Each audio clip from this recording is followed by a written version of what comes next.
Just going to go for a quick thing around today, pick up hopefully a few bits and pieces, and I want to talk a little bit about the new OF group that I've got. So if you want to join that, you can. It's going to be interesting. Let's see how it goes. First up, we've just got a couple of little plush toys, some Powerpuff Girls and the Five Nights at Freddy's. Five Nights at Freddy is super popular now, and I often see this stuff in op shops, but you've got to be super careful that you don't pick up the Temu crap. There's some cheap Chinese knockoffs that are getting around. You've got to check the official tagging because you can get in trouble if you list this stuff, but it's such a popular game now. My young bloke loves it. They love the jump scares, and it's a different concept.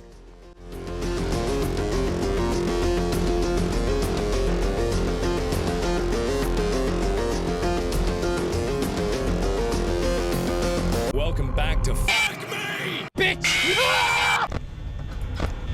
No!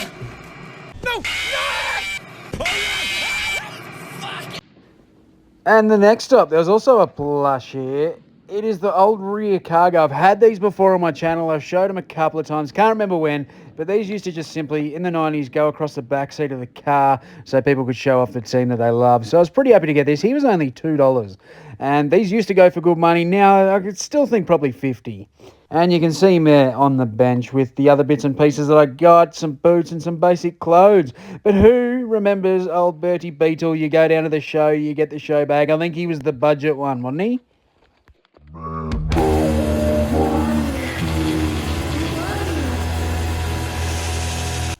I am still on the hunt for this Mambo Loud, and today I'm going to trial this one. And it was neither. It was a Cotton On, even worse. What's worse than that? This. I do not get it. The Villains of Virtue, $30. Yeah, it's new, but come on, really? 30 at an Oppie, that's no good. This here Spiker, I was actually pretty keen on this. This is a good one to get. You can probably get 40 to 50 for it. It's a good hunting brand, but unfortunately, it was just a little bit up there for me to make anything on, so I didn't bother with that. But I did bother with the Eshe bag, the bum bag. Shout out to all my Eshes. Eshe. The old doggy boxes. I have no interest in selling this stuff, even, it's a Y2K. I've had a few people tell me recently that they had some issues with these. Cool as they are, I just don't like the idea of the old silky vintage Davenport boxes, because the thought of some sweaty old ball bag, a vintage ball bag, rubbing across them, and then me having to touch it and all that, no thanks. But you've got to be very careful with these. I've had a few people reach out of late saying that they got done for the used underwear policy, so they're cracking down on this, even when listed in the AFL category or just purely on shorts or pajamas.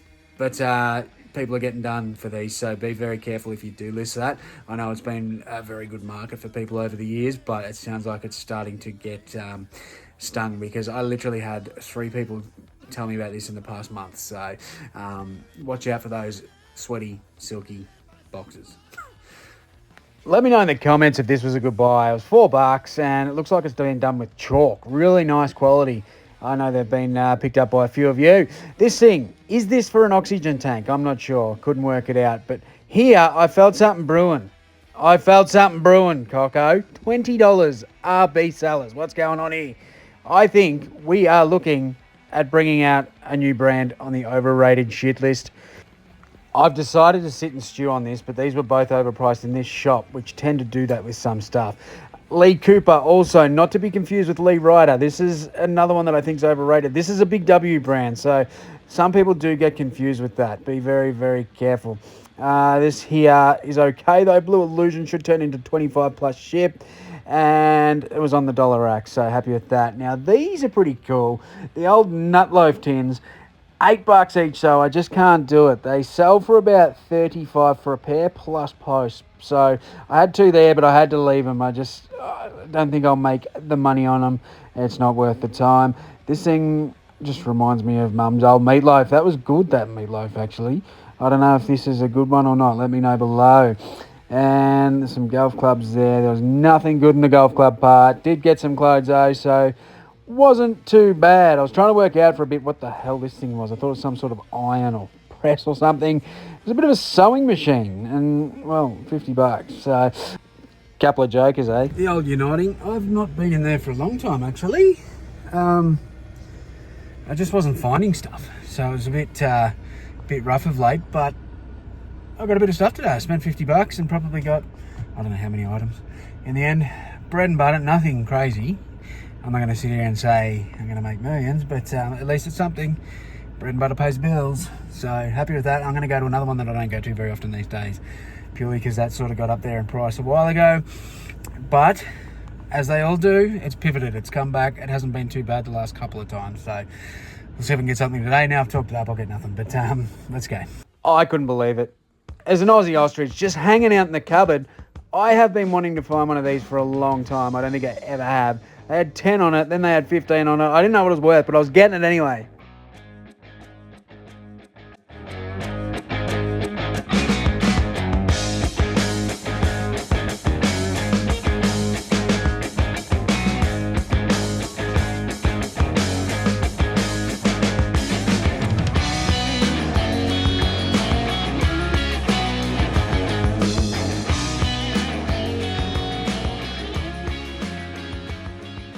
And this is a vintage goon bag. I used to keep the old wine in these, the old fellas. I think this is a beauty. Some of these can be worth really good money. I don't know about this one. We'll have a look. What is that? Goon bag. Not a goon man myself. I'll stick with the very best. Thank you very much. Boy. Now it's time for...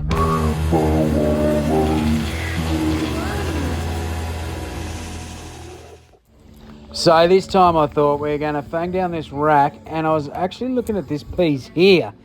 And then, you know, we got to donate some money, but then be fucked. There was an actual Mambo sitting there. It's a modern China-made one, and look at that.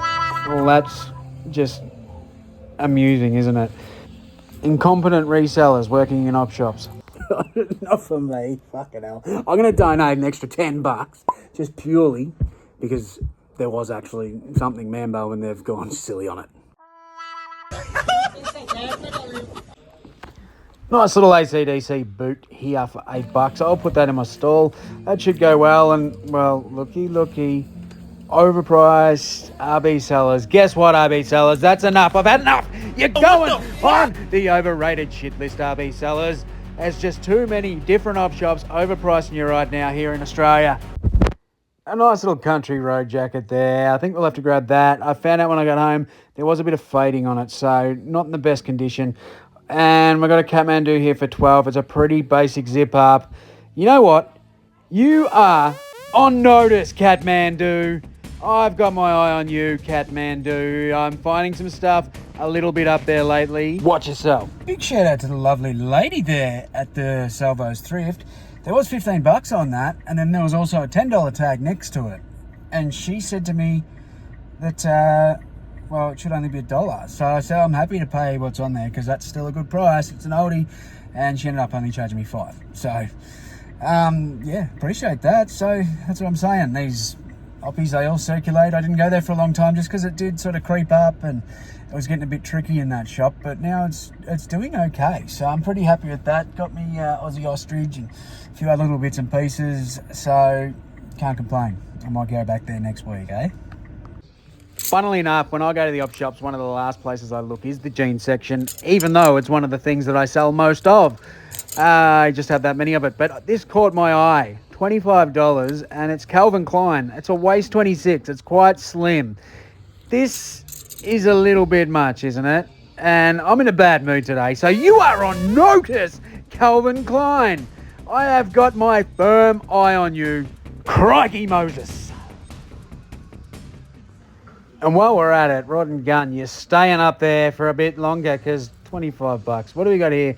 Calvin Klein. It's a medium, a little basic plain knit, but $30? Oh, no, that's it. I've had enough, Calvin Klein. You're the 5th entrant on the overrated shit list. Get out of here. A bit of footy stuff here. You know I get excited, but yeah, this place is getting a little bit pricey again. This op shop turned a corner a while ago, but they've, I don't know what's going on here. We've got, this looks to be a custom-made jacket, maybe.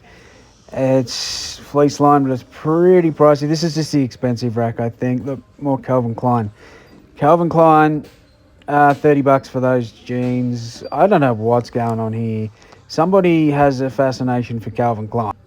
Look at that. It's just, I don't understand this. But anyway, it is what it is. They can ask what they want. Shout out to a couple of people that messaged me with their sales of some Rod and Gun and Sass and Bide. The shit list isn't necessarily items that I think are garbage completely. It's items that I think are starting to get a little bit overrated. So we've just got to keep an eye on price. So far, everything that's been on the overrated shit list is stuff I'll still sell if I can get at the right price. So that's the key to when I purchase stuff, that I pay a price where I'm going to actually make some money and worth my time to make money. So that's just something to note. Secondly, this is also just a bit of fun, a bit of a piss take. Like I've said in the past, don't really care what op shops price stuff at. They can price shit at whatever they want, but it's not going to sell if it's something ridiculous. Like the one I shared the other day that I had sent to me from the Salvos, trying to flog off a Nathan Kruger signed Geelong jumper for $300 online.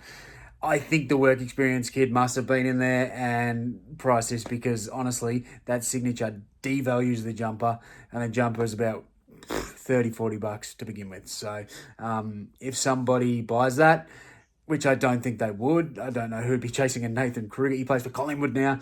I don't know who'd be chasing that, but that's. I've said this so many times before. It's their item. They got it. Who cares? Move on. Go to the next one. It'll eventually come down. It's a cycle. It's over. There's ones here in particular. I go to them often, and I see the prices are super high for a while. They'll get a new manager, or they'll change the way they do things, and then it comes down again. And I've seen this already today, because that place where I got the Aussie Ostrich back a couple of years ago, wouldn't have got that for under $3,000. And a big fan of a skateboard. This is not a bad one. It's a little bit dinged in the middle there, but the blind board, $10. I'm going to grab this. The grip tape's a little bit rough. That stuff can be replaced pretty easy, but I like the trucks, Element Trucks, decent brand there, and it looks to be a bit older, but I'm not 100% sure. I'm trying to work out what to do with Aussie. Old ostrich. I think it has to happen, doesn't it? He's just got to go up here and get your head in there. Running out of room. There you go. I'll find somewhere for him to go, I think. Aussie's got to go. Aussie's got to stay, I think. Aussie's got to stay. I've kind of removed a shelf from here. I don't know if I shut this off. I got this a little while ago too, and I couldn't decide what I was going to do with it. Old toothbrush holder. LV. Got that from the Overrated Vintage Collectibles Market. Check them out. I think I'll keep Aussie. We've got life in here too. We've got spiders and lizards and stuff going on there. The ecosystem. There's all sorts of stuff happening. It's just forever changing in here. And to think, I'm medicated. I was pretty happy to find the old skateboard today as well. I've had a lot of luck in the past with skateboards. I've had some really good ones, and there's also some shit in there. But this one, the actual board itself's in pretty good nick, except for, there's some dings in the artwork there. It's a bit disappointing because it's actually a really cool sort of zombie print. Blind's a decent one to get. But the thing that I'm looking at is the trucks. So Independent is like a pretty decent skate brand, and I think some of them can be good money. So I'm just going to have to look into it to see if it's actually worth taking the trucks off and just selling them separate rather than the whole board. So if you're a skater, let me know. What would you do? Would you be pulling them off or just go the whole lot together? Big shout out to Lyndon, who just dropped these off. He picked them up for me from Aldi. They were on special, $100 each. I paid like $400 for the last one, so they're going out to the stall sometime next week. Just plucking a few things out the personal. I picked this one up a little while ago. I was pretty happy with that. Old 90s umpire top. Picked that up today too. Not from an op shop, but I love that. That's a huge mascot on there. It's a big, it says one size fits all. I love how lazy they were back in the day. How many items of clothing do you see? One size fits most. It's like they've gone to all this hard effort. They've put in all the work to make a nice shirt and then gone, fuck, I'm done with it. Can fit anyone. One size fits most. Like, come on. I'm sure if that's really massive on me, it's not going to be the same on the old skeleton over there, is it? They do it with hats too. They still do that with hats, because I find hats and it says one size fits most. I think, yeah, you fucking beauty. Finally, a hat that'll fit me. Nah, melon's still too big. So what is the OF? It's the OnlyFinds group that is attached to my Instagram. And over the next couple of weeks, I'm going to start putting some stuff on there. Basically, all it is stuff that, you know, I pick up along in my travels that probably don't get to social media, or if they do, you get to see it sort of the day I get it or the next day before it gets listed anywhere. Because now, stuff going out to the market, out to the store, once it's there, that's where it's going to get sold. So I'm not pulling stuff out of there to sell it to avoid fees or anything. I don't want to do that. That's not what it's about. So, and that, I know a lot of my regular card customers were a bit annoyed, especially out of state, because when I stopped selling cards online, I started taking them out there. They had no way of getting them. So this is sort of another way to get that stuff back out into the community of collectors and stuff if they want it. It'll be the same with kind of video games and bulk lots. I won't do boring clothing and all that sort of stuff, the bread and butter for the eBay store. Look, if you want stuff out in my store, go and get it. But it's more for the collectors. I have a lot of friends that I've known prior to doing socials, and then also friends that I've met along the way that collect, or look, if you just want to get a deal on something. So what I'll be doing when I get it, it'll be very basic. I go through it. It's a broadcast, so you just go into my Instagram. It's at the top. Anyone can join. I'm the only one that can post. And just, you know, maybe once a week, once every couple of weeks, I'll start putting some stuff in there. So I haven't put anything in there yet, but yeah, the details are in that group chat. And basically, first in, best dressed. I'll put something up, a price, DM me, first one to pay for it kind of thing. After the message, if you do it very quick, then it's all yours. I'll do it anywhere in the world that I can post.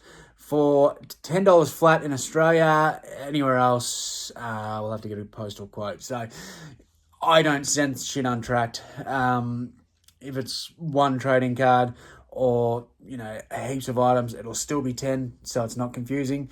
$10 flat in Australia, and yeah, no matter how many things you get. So, and then the rest of the pricing will be sort of flat. I'll make sure it's fairly affordable, so that way, yeah, I don't have to be pulling stuff out of the store, because a lot of people want stuff cheaper and they also want to help me out without the fees. The fees don't worry me. If it's listed, I've gone to the effort to list it, so I'm more than happy for you to send an offer or purchase it at the store. But yeah, I've just noticed an increase of collectors and that of late, so I thought, bugger it, this is something different. Quite often, you know, if I put out a YouTube video like today, it actually happened a couple of weeks ago, and some of the stuff will be gone. So, not that I've got heaps of cool collectibles on that today, other than some plush toys. Aussie Ostrich is a pretty good one there. But anyway, that's what I'll be doing with that. So, if you want to be a part of that, you don't have to. There's no catch. Obviously, I don't charge for stuff. So, if you want to join it, join it. It's there. I won't be spamming it with shit. It'll be just simply that I'll put some videos in of me going through stuff when I get it. So, totally up to you. You get to see a little bit of behind the scenes as well, I guess, and stuff that doesn't come onto my social media. So, I appreciate you all. Thank you for watching. Very happy with Aussie Ostrich. I'm still in two minds whether I sell him or not. I don't know. I might list him today. Who knows? I'll probably keep him. I'll probably see you in the next one, you legends. Sorry for not coming in last week. I was on holidays. Love ya. Mwah. Dipper, doodle, dumb, I'm a thrifter,